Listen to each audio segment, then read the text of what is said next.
Just a quick tip before we start the show. If you feel the need to apologize for something that you did to someone, I want you to mean it. And what I mean by that is an apology that you mean only really needs to be said once. I am so sorry. I cannot believe I did that to you. I feel awful about it, and I wish I could take it back. I just wanted to let you know that. Don't ask for forgiveness, because that is an apology with a string attached. You don't want that. You just want to apologize and mean it.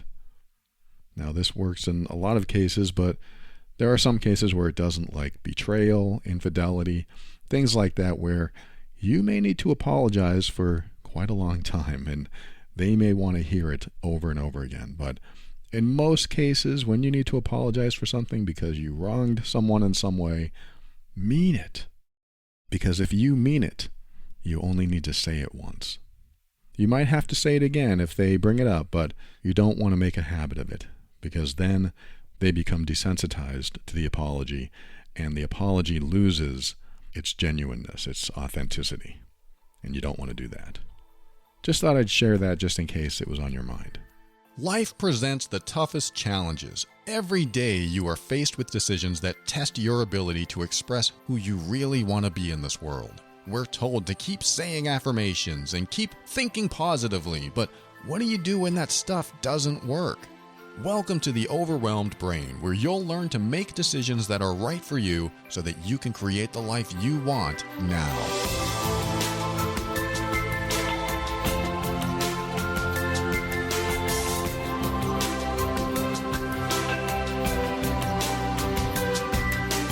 Hey, this is Paul Coliani, and I want to help you learn the skill set you need to deal with life's challenges in the most emotionally intelligent way.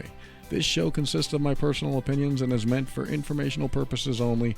Always seek a professional for your mental health and well-being.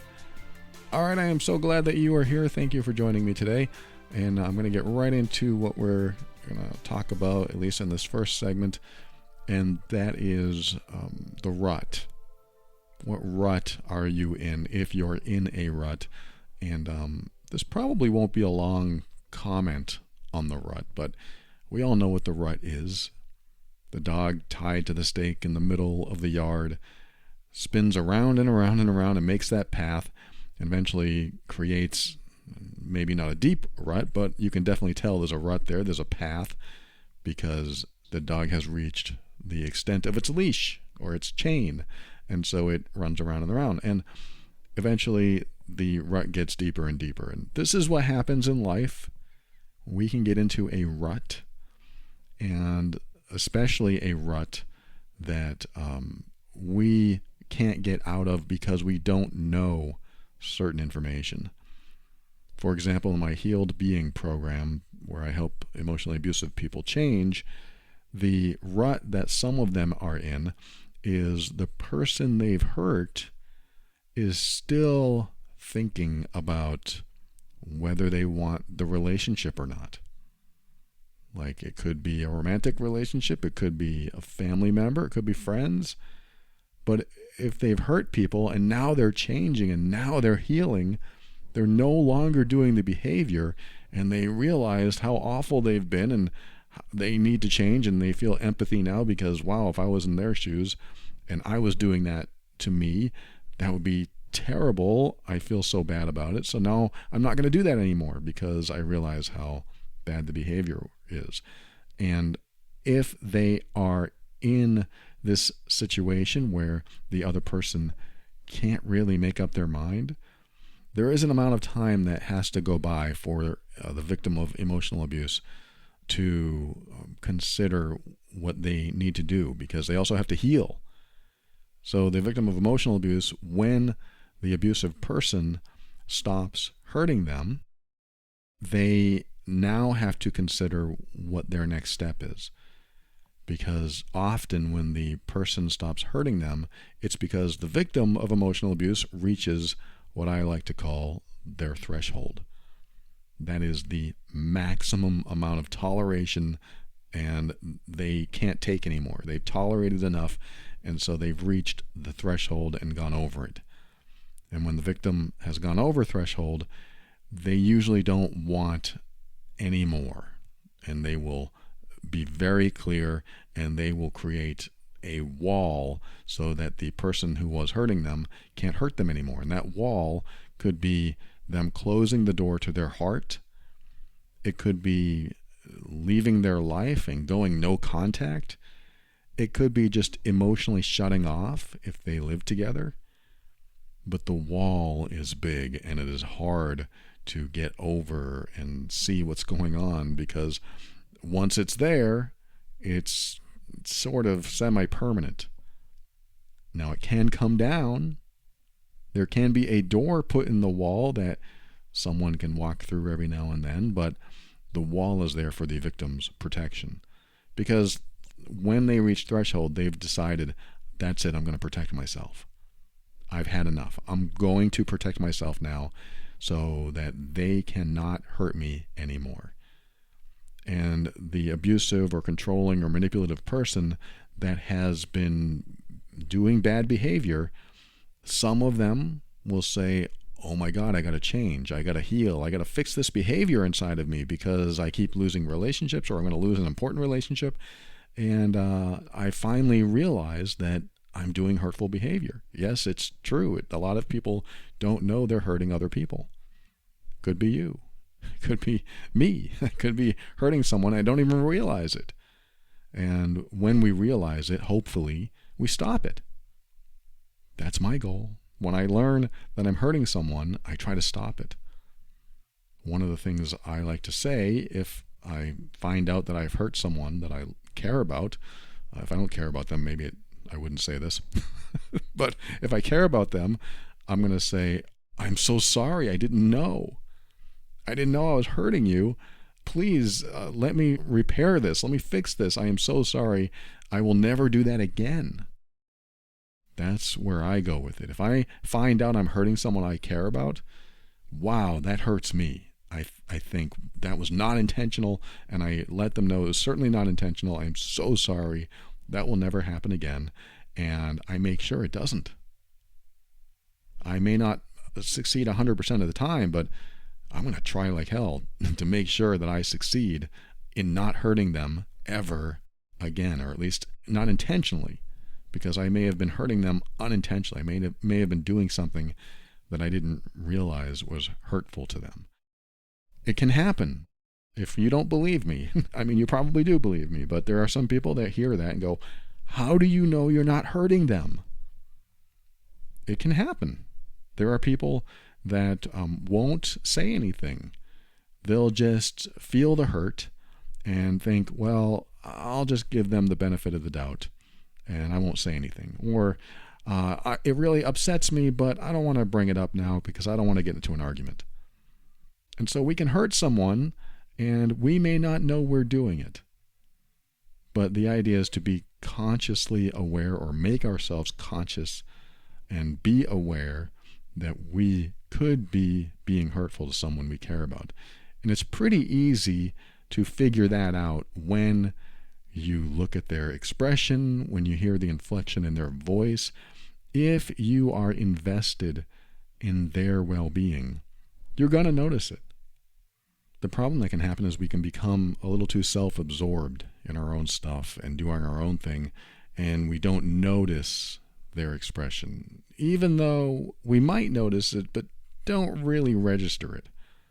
So if my girlfriend gives me that look or says, whatever, and walks away, I'm going to notice that. I'm going to think, uh-oh, did I just upset her? And I'll say something, or I'll ask her something like, what happened? What did I just say? Or why are you upset right now? And if she says, look, I don't want to talk about it, then I know I've really, really pushed her, and I don't want that to happen. And I might ask again, okay, let's talk about this. I'm so sorry. I don't even know what I did. And if she says, I don't want to talk about it right now, I'm just too angry, or whatever she says, then I'm not going to push it, because she needs to process it, and hopefully we'll talk about it later. And that's great if she does, and we can talk about it and we can get through it. But I do believe it's good to ask, what just happened? What did I do? Or did I upset you? And if I did, I'm sorry. It's good to bring it up. if you upset someone or you think you did. And if they say, look, I just need some time, or, let's not talk about this now, I'm too upset, then give them time. Give them space. Let them process. Let them figure it out. But it should be talked about eventually, because something happened. Something happened. So I wanted to talk about this stuff because sometimes we do have issues with other people, and the issues never resolve. And when they don't resolve, we might feel like we're in a rut, or we might literally be in a rut, because we can't move forward until it's resolved. That can happen. I mean, you know this. If you haven't resolved something with someone and you're still in the middle of conflict, but you never talk about it because it's unspoken, or you do talk about it and you never get anywhere, then I think it's important to start taking steps out of the rut. And this is what I'm going to talk about momentarily. Like I said, it'll probably be short because I am pulling this from one of my newsletters. I used to write more, but I don't write as often anymore. But I have a newsletter called TOB Insights over at theoverwhelmedbrain.com. And my newsletter, in that I actually laid out 4 steps to get out of a rut. Was it 4? Maybe 5. But it's just a few steps to get out of a rut, just in case you're in one. A good example of the rut is the one I talked about with the emotionally abusive person who stops being hurtful and really wants to heal themselves and really wants to heal the relationship and doesn't want things to end, and the other person doesn't know what they want. And this could happen, this could stay like this for months. And that's okay, because in the program I talk about sometimes the victim of your hurtful behavior needs to process for months, sometimes up to a year. I don't like to go up to a year, but I like to tell people if you've been hurtful for 20 years, it might take them a year to figure things out or process things. But I also say it's important that you don't go past a year. So in most cases where healing is needed, I look at 6 months to a year of healing, especially in relationship issues. When you have a relationship issue with someone and it really hurt, then allow at least 6 months for the other person to heal and feel better and start trusting you again, start feeling safe around you again, but no more than a year. If that sounds like a long time, it is. Especially long time when you don't know what's going to happen. It's a very long time when you don't know what's going to happen. Should I stay in this relationship for a year? What if they finally realize they don't want to be near me or be around me? That could happen. That's the tough part. We don't know. And I want to help you get out of the I don't know phase. So if it's been at least 6 months and you're willing to move this forward, no matter where it goes, meaning if you want to move your life forward because you're in this rut and you have no idea, you're waiting for someone else to make a decision, then you may need to make the decision for you and for them. Not necessarily for them, but in order to move things along, you might need to make a decision. And it might involve an outcome that you don't want. But at least you'll know that you're moving forward. So let me give you the steps. The first step when you're in a rut, and I'm going to read some of this from the newsletter, this is when it comes to an I don't know sort of rut. Like, I don't know what decision they're going to make. I don't know. So I'm in this rut. I'm in this stagnation until they make a decision. So if you're in that kind of I don't know what's going to happen, and you've been waiting and waiting for months and months and months and nothing's happening, I think it's time to maybe take a step forward, and this is how you do it. The first thing is to just be direct. Ask for the answer. And this is straight from my newsletter. If you're waiting on someone else before you can move on, you may need to press them to give you an answer. You might even have to say, I need an answer right now. That's challenging, I know. If you say that, that could be the end. Well, if you're going to force me into an answer, then the answer is no. They could say that. But let's just say that they won't or can't give you an answer. The next step is to set a deadline. And from my newsletter, it says you may or may not get the information you need to move forward. If you're waiting for someone else to give you the information you need, but they continue to delay for whatever reason, you may have to mark a day on the calendar and tell yourself, if they don't give me an answer by this day, I'm going to move forward anyway. That is a scary thought, because that day could come really fast. You know what? If they don't give me an answer by September 20th, I'm going to move forward anyway. I'm going to make a decision. Then your thought might go to, but what if September 21st they finally make up their mind and they want to work things out? Doesn't matter, because you are moving forward. And if they do make that decision on September 21st, I'm pretty sure that September 20th they're going to have that same decision. But you're either stuck in the rut, hoping and waiting and praying things change, or you're moving forward. And there's a reason I'm telling you this, because I'll tell you the reason in a second. The third step is move forward anyway. This is where you might have to face the truth that you will never, ever have the information you need to move forward. When that happens, you may have to let go of waiting and move in a direction anyway, which is number 4. Move in any direction just to create momentum. And this is the decision that sounds reckless. And sometimes it is. But I've seen way too many people stay in the rut and stay unhappy. And my newsletter says, I question that quality of life, and so should you. Moving forward means getting out of the rut, but it could land you in another one. This is why you may have to repeat the above steps so that you aren't constantly in any rut. But sometimes a new rut is better than the old rut. But even when you end up in another unpleasant rut, it doesn't mean you can't get out of that one either. And so, just to kind of finish off what the newsletter said, there are ruts that feel impossible to get out of. I know this feeling. I've been there. But I've also lived long enough to know that you have no idea what's going to happen, and what you think is forever doesn't always turn out that way. And my 3 examples of that are, my mom thought she would be married to an abusive person forever. I thought I would be depressed forever. I thought I'd be married forever. So there are so many forevers that I've had in my life that I've lost count, and I stopped saying that word altogether, and that was relieving. I took the word forever out of my vocabulary, and it made me remember that even though a rut can feel like forever, it never has to stay that way. And so, like I was going to say, the reason I'm sharing these specific steps with you is because almost, I would say 98% of the time, after a certain period of time, typically several months, but definitely around the 6-month mark, the other person really already knows what they want. 98% of the time.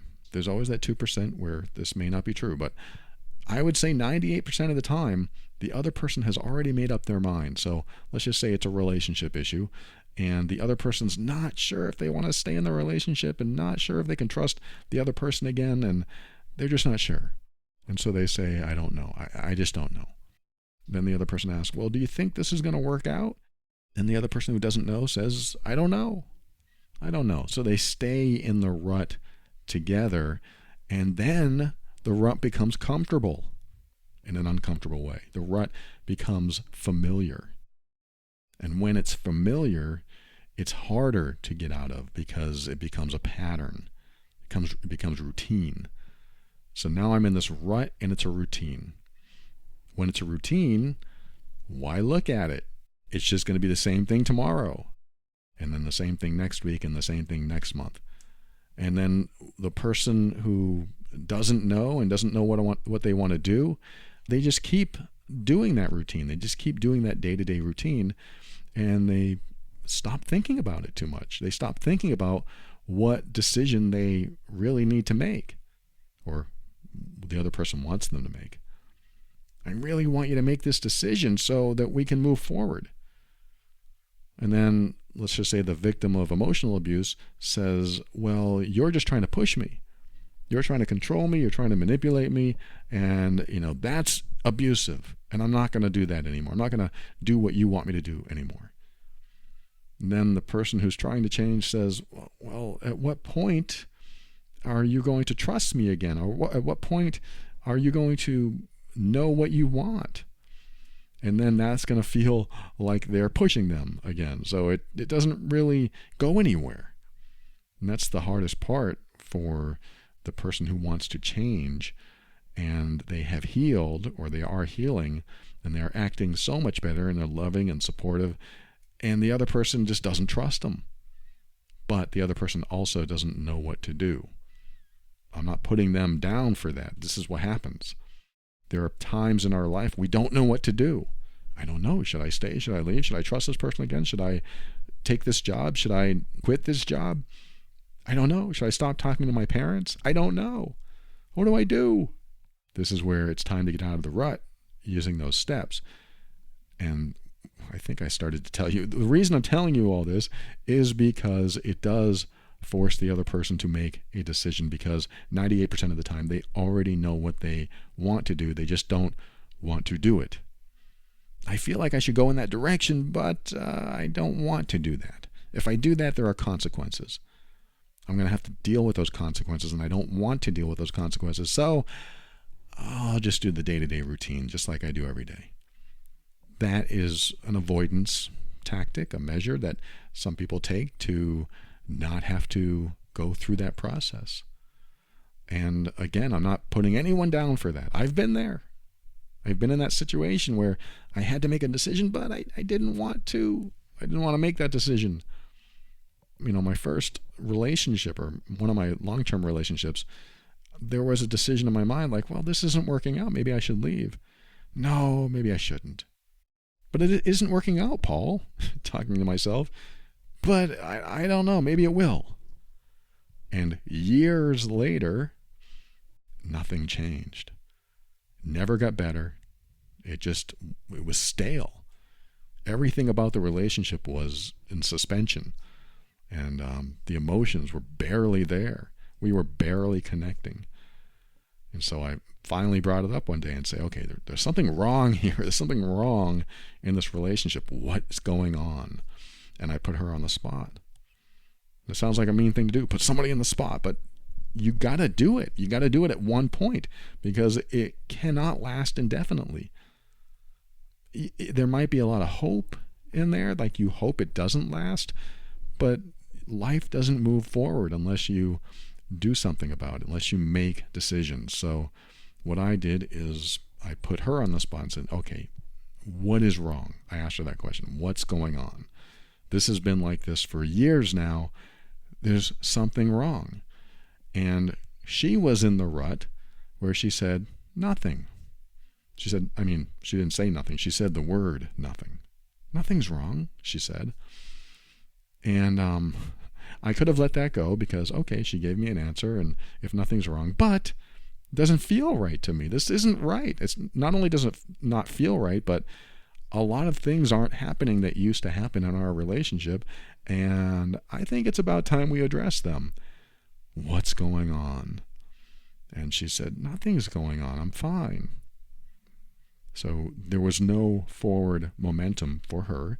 There was no forward momentum for me. And then when we had this conversation, my question to her, what's wrong? It wasn't going to go anywhere. And I realized this. I realized if I do not push this issue, it will stay this way. And I'm a fan of the trend line. If I know the trend line has been steady or going down, it's not going to go up. This is the trend. It was this way yesterday. It was this way last week. It was this way last year. And a couple years ago, it's been this way, following this trend the whole time. So now I have evidence the trend is not going to change. It's not going to alter its course. This is how it has been. This is how it will be.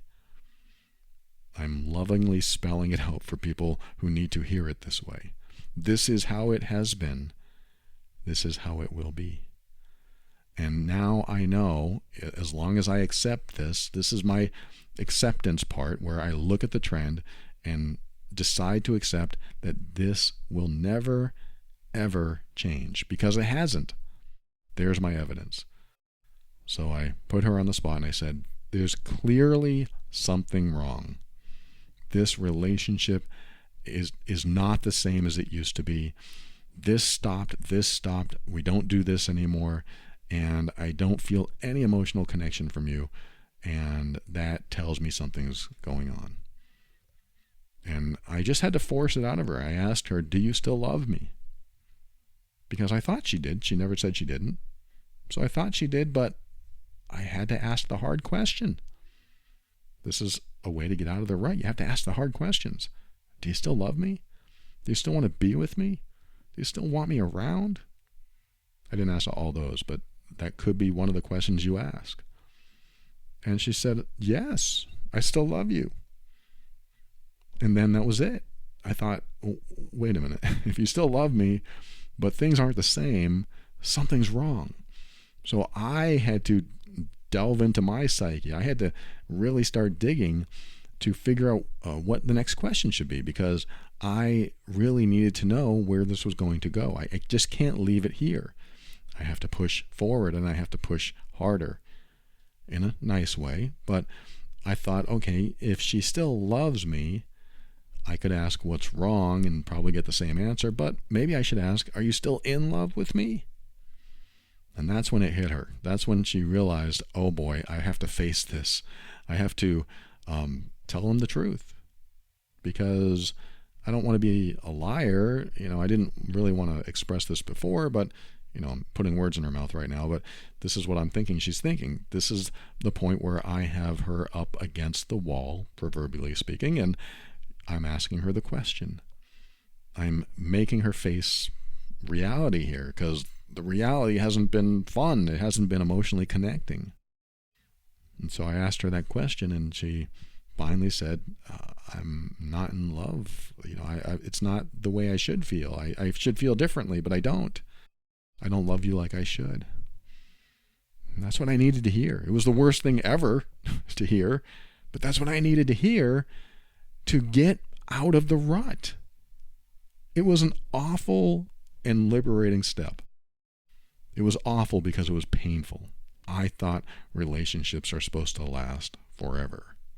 I was young, but I thought they were supposed to last forever. I thought when you commit to someone, as long as things are going pretty well, they should last. But things weren't going well anymore, and I had to face reality that I really didn't want things between us to go this way anymore. I didn't want what was happening to continue. Didn't want the trend line to continue. So I had to shake things up. And this is what you have to do sometimes. What has been the trend? What is the evidence? And you have to accept it.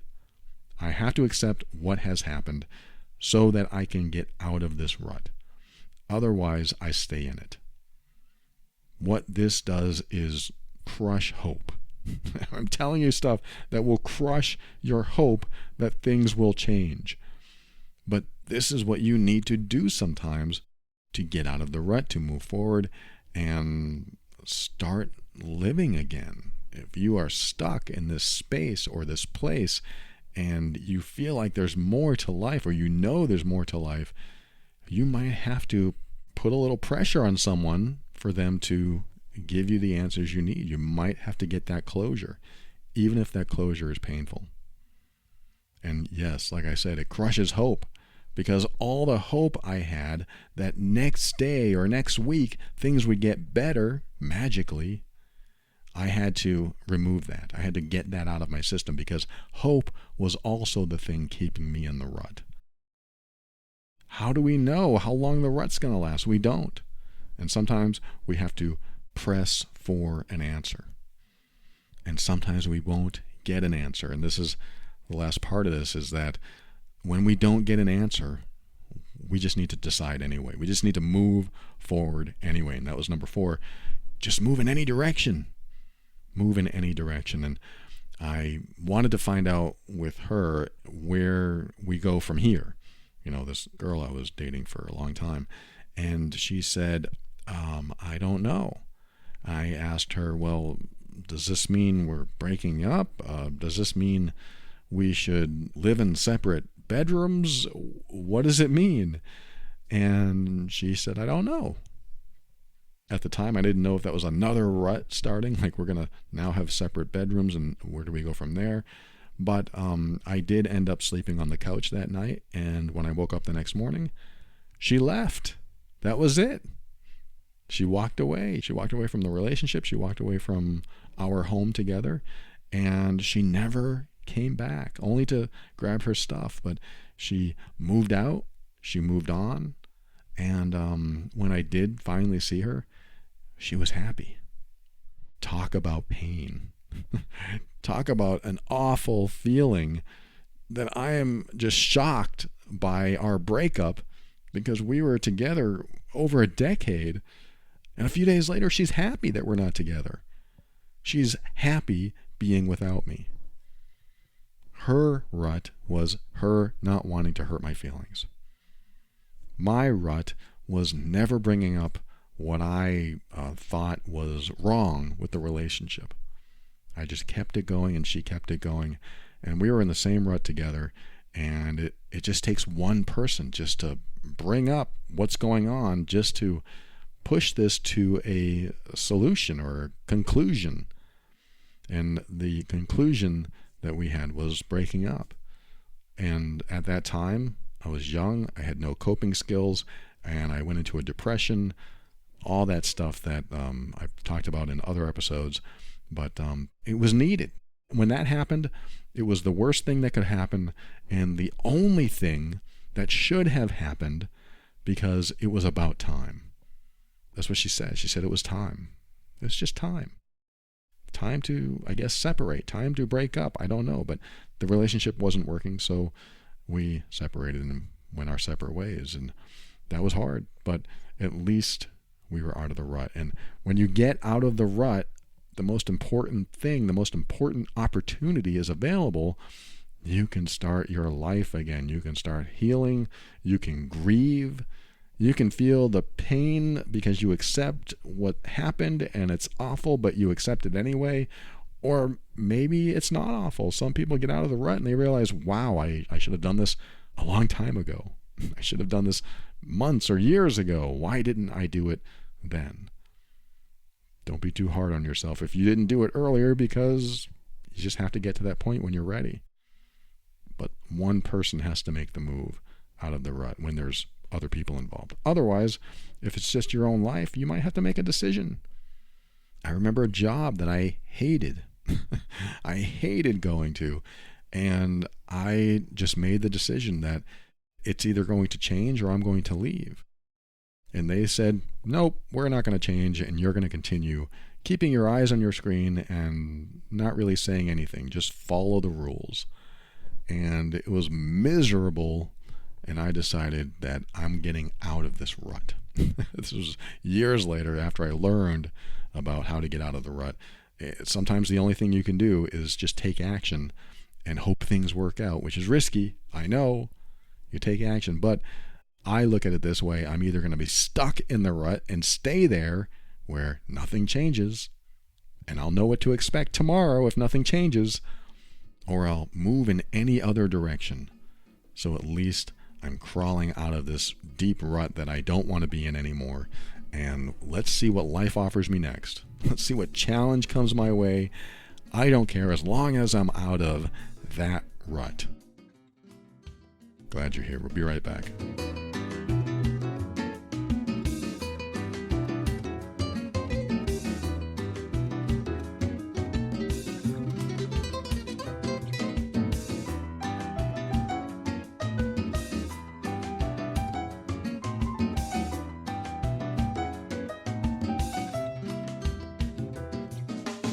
Speaking of ruts, I've given you some steps, just a few steps to get out of a rut, and you may think, how is that going to help me?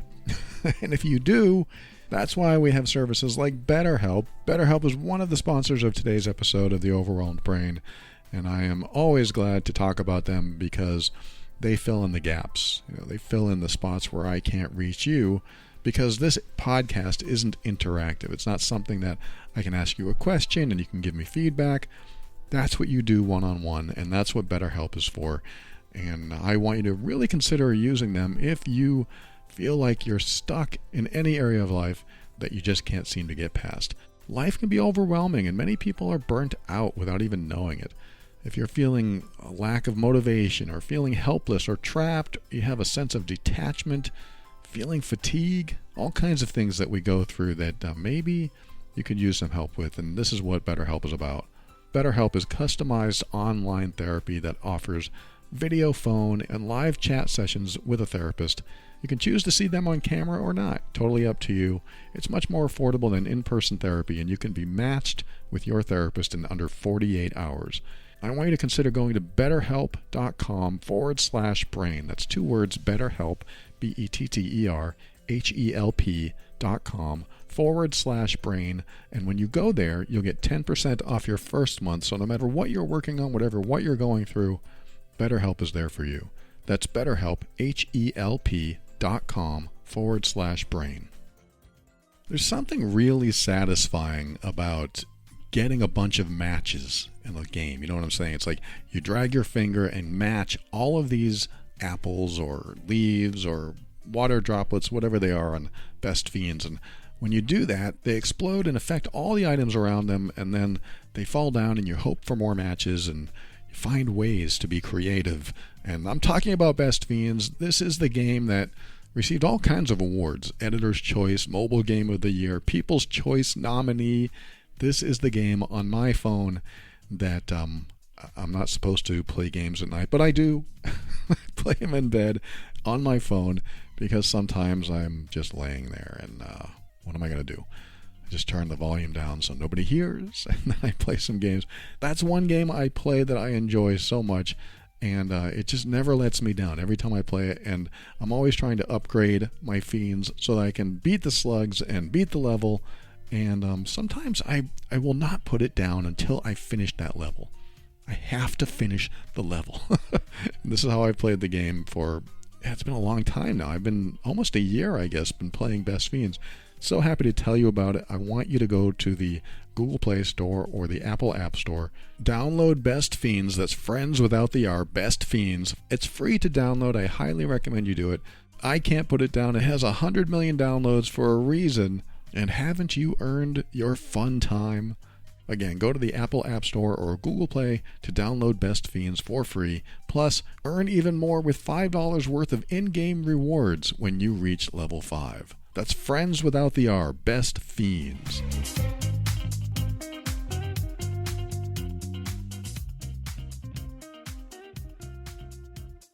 Welcome back. I'm glad you're still here listening, and if you're not, I hope you come back. But you can't hear me if you're not, so I'm just going to get right on to the topic at hand. I started off the show with a little, I don't know what you'd call it, thought on apologies. And I truly believe that when you apologize to someone, you say it, you mean it, and you move on. And I did say during the intro that apologizing for things like betrayal or ongoing lies, wrongs that you've done, that someone can look back and say, wow, you did that to me over and over and over again. So it's more like an event that happened many times, or multiple events that happened many times, as opposed to a single wrong, if I can call it that. When you wrong someone, it's good to apologize because you wronged them. When you've done it multiple times, a single apology may not be enough. And in fact, I have an article on infidelity at theoverwhelmedbrain.com. Just look up the word infidelity, or surviving infidelity, I think it's called. And very, very popular article. Lots and lots of comments there. If you've experienced infidelity from either side, you were the infidel or you were the victim, it is, I think it's going to be a helpful and hopefully healing article to you. It may not be a healing article for the person who did the infidelity, who doesn't regret it. If they don't regret it and they have no remorse, it's probably not going to be helpful for them, but it should be helpful to most people that read it. But the reason I bring up that article is because infidelity is one of those events, one of those behaviors that someone does that usually requires a lot more than a single genuine apology. In fact, the person who feels bad for what they did and promises to never do it again and means it and has a lot of remorse might have to be in the doghouse for 6 months to a year. That's always my magic number, 6 months to a year. And if you're that person, if you've cheated on someone and then it came out and you just feel awful about it and you want to save the relationship, there is a chance the relationship can be saved, but know that you will probably have to be in the doghouse between 6 months and a year. If that offends dog owners, I'm sorry. Some dog houses are nice, but you get what I'm saying. So the kind of apology I'm talking about has to do typically with a single wrong, a single thing that you did. In fact, I sometimes email myself notes of what I'm going to talk about on the show, and I just found this email. It's like a year old, and it says, this is what I wrote to myself: an apology is a gift that you give to someone that you wronged. And I thought that's a good way to put it, kind of patting myself on the back. There it is. It's a gift that you give to someone that you've wronged. They may not accept that gift, but you're still giving it. It's still something that you give freely, no strings attached, no expectations. If they choose to forgive you, it's a gift back to you. They may not choose to forgive you, and I want you to be okay with that. If you've wronged someone and you've apologized, they may not choose to forgive you, and that's okay because you did your part. But you have to do your part. Your part is an incredibly vulnerable, very exposed thing to do. You are putting your heart out there to be crushed. That's how some apologies can feel. That's always how it felt to me. I'm putting my heart out here to be crushed. I know I did wrong and I'm sorry. And this is my heart. Feel free to crush it. Please don't use those words, but you know what I mean.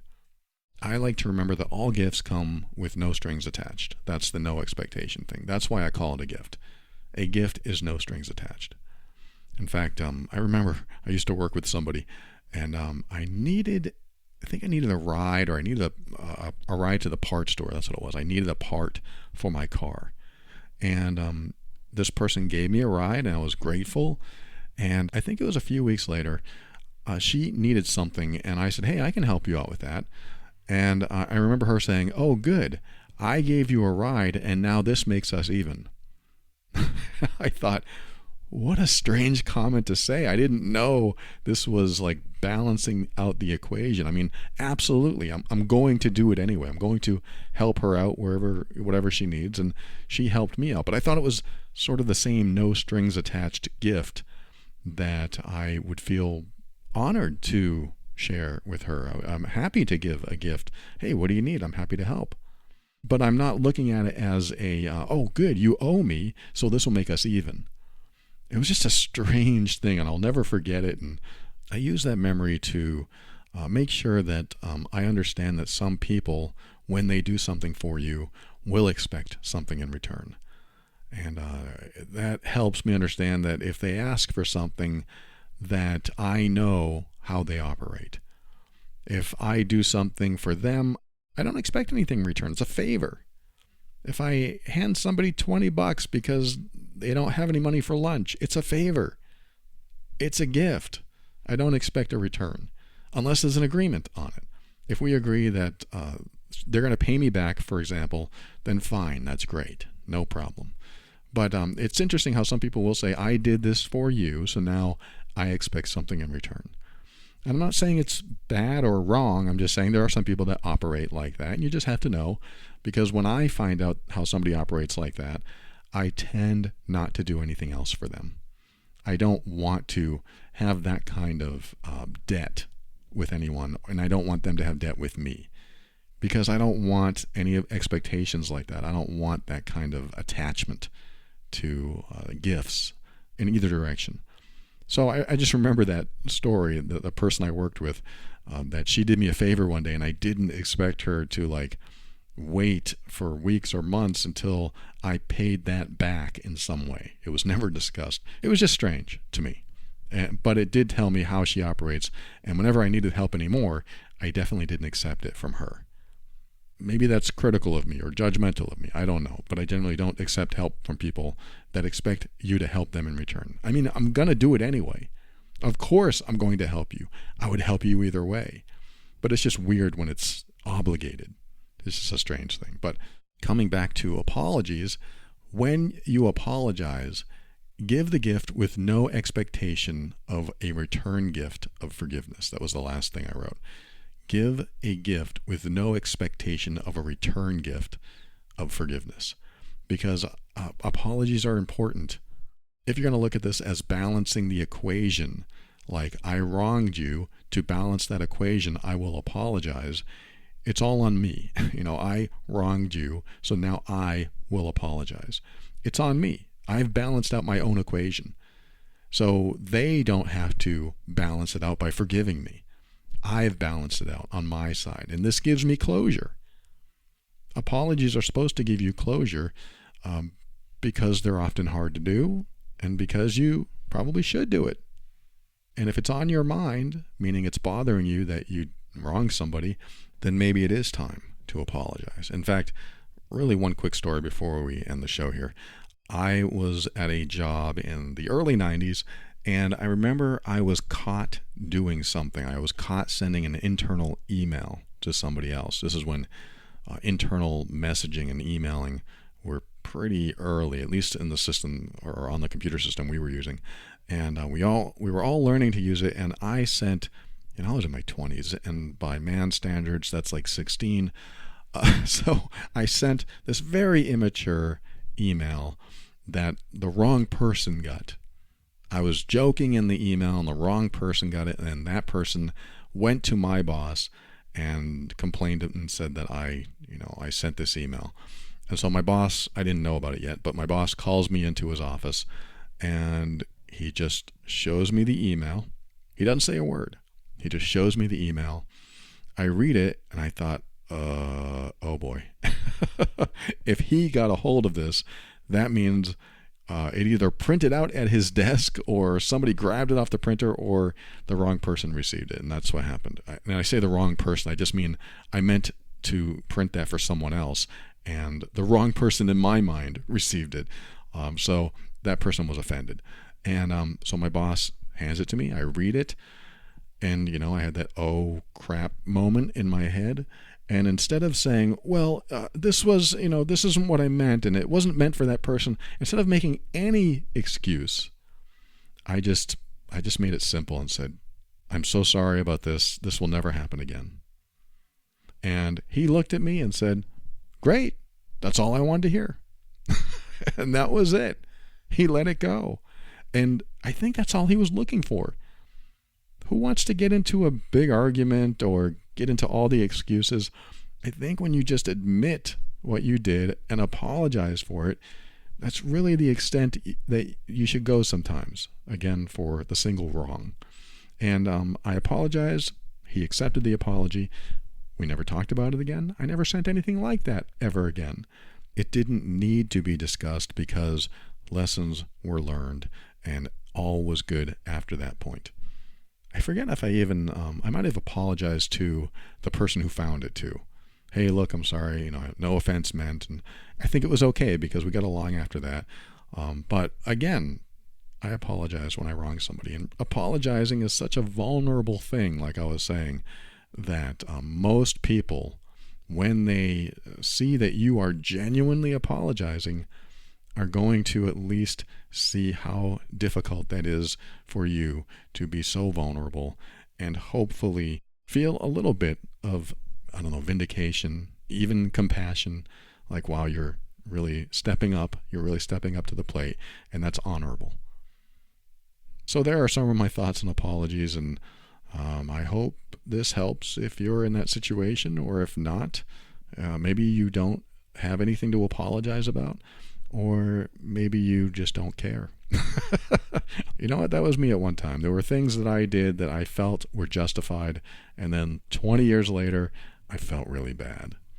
And then it was too late, because the people I felt bad for hurting or wronging, they weren't in my life anymore, and I don't even remember their names. So for anyone that finds this episode, I apologize to you for however I wronged you, for whatever I've done. And if you know me, just write to me and tell me, and I'll read it on the air, and I'll be really transparent if I did something that wronged you, because that's the most vulnerable thing I can think of. Just be transparent in front of everyone. That's kind of what I try to do every week. So glad you tuned in. Thank you so much for listening, and I'll be right back with my thank yous and my goodbyes and my final words right after this.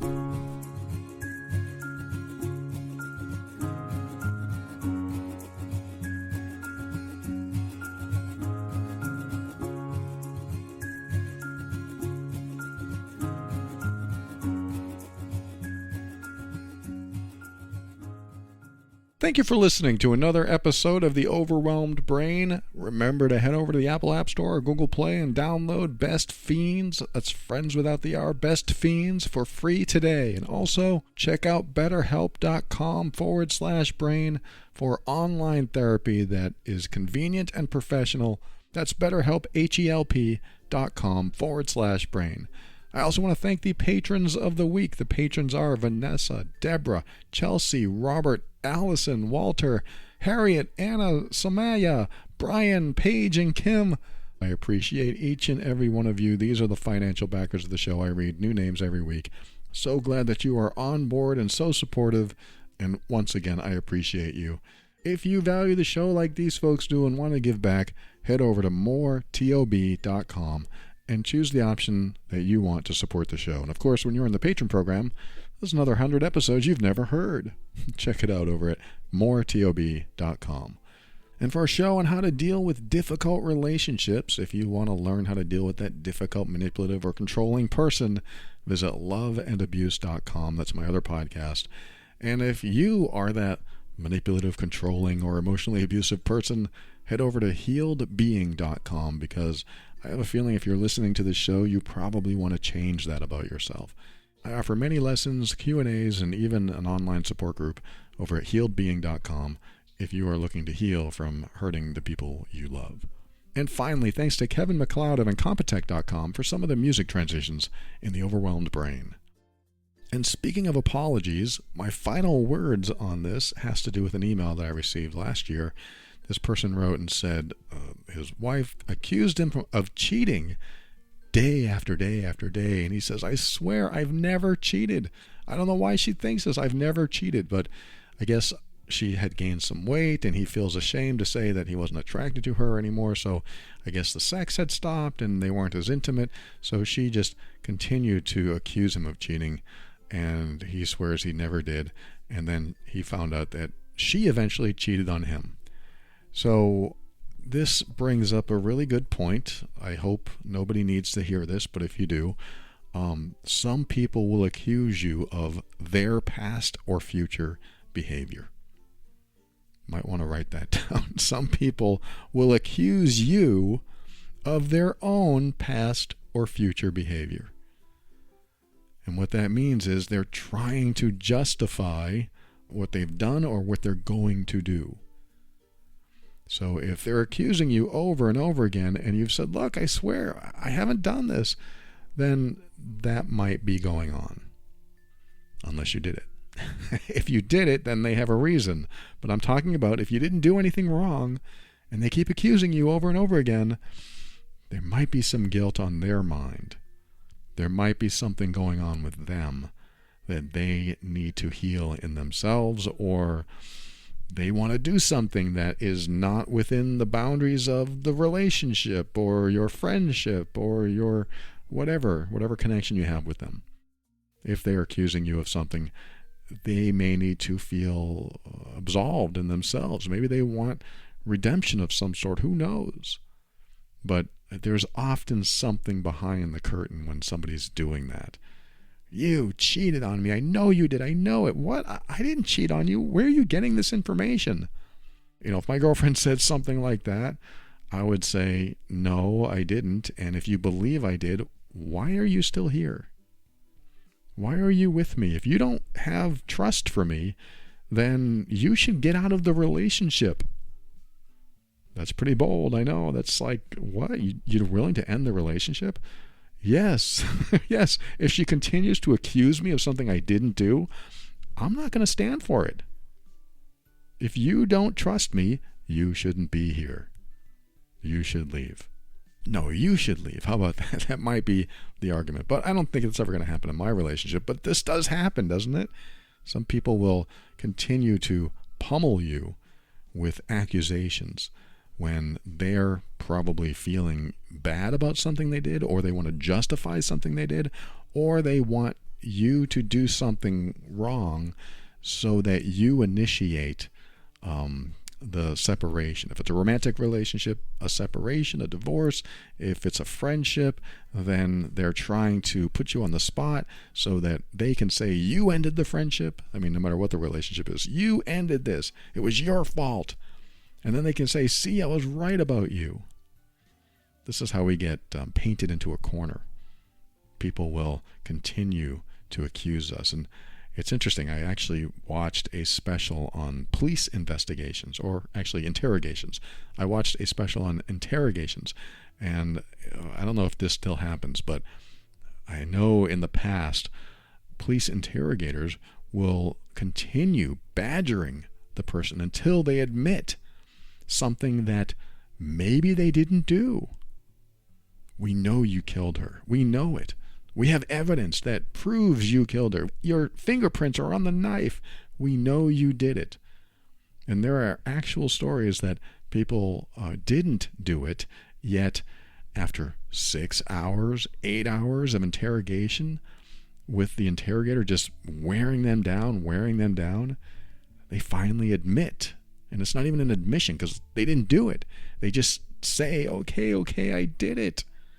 You said I could go home if I admitted it. Can I go home now? And that has caused people to go to jail when they admit that they did something they didn't do. And I'm hoping that a process isn't used anymore by interrogators, but it works when they continue to pester and badger and pummel you with accusations. Eventually, that's part of crazy making too. But eventually you will feel crazy enough where you think, well, maybe I did. I don't know. They're saying everything that they know about me, and they're saying that they have all this evidence. Maybe I wasn't in my right mind. I would guess that after 6 hours, 8 hours of somebody just slamming you with all these accusations, and you think there's no way out, that's what happens. We seek a way out. And this is what some people will do. They will continue to accuse us, and we'll eventually want a way out. And we may say something like, well, fine, I did. How about that? What are you going to do about it? I did. Even if you didn't. Because they want the way out. And I hope you never end up like that. I hope that it's as, I don't want to say simple, but I hope you can sit in your own skin comfortable enough to say, hey, look, if you don't trust me, if you think I did this stuff, then why are you still here? Maybe you should reconsider, because if you can't trust me, then I don't think this is going to work. But if I say that it could end the relationship, well, if you're asking me, of course you're not. I'm going to tell you, if it was me in my relationship that I believe we have 100% trust for each other, and then suddenly that started, then I would realize the trust isn't there anymore. For whatever reason, the trust isn't there anymore. And if it's not there anymore, then it's not really a relationship to me anymore. I can't connect with her anymore because she doesn't trust me. And then I would think something else is clearly going on here. Something else, and this is where I might go, and this is where I might start searching in my mind that what's behind what she's doing now. I mean, you hope this stuff doesn't happen, but if it does, you kind of have to look beyond the curtain and find out what's going on. And you may not be able to find out what's going on, but you might want to be open that there's something more going on here if you're being barraged by accusations. So on that fun note, always keep an open mind, because this is how you step into your power. That's how you create the life you want. Always take steps to grow and evolve. You are powerful beyond measure. And above all, and this is something I absolutely know to be true about you, you are amazing.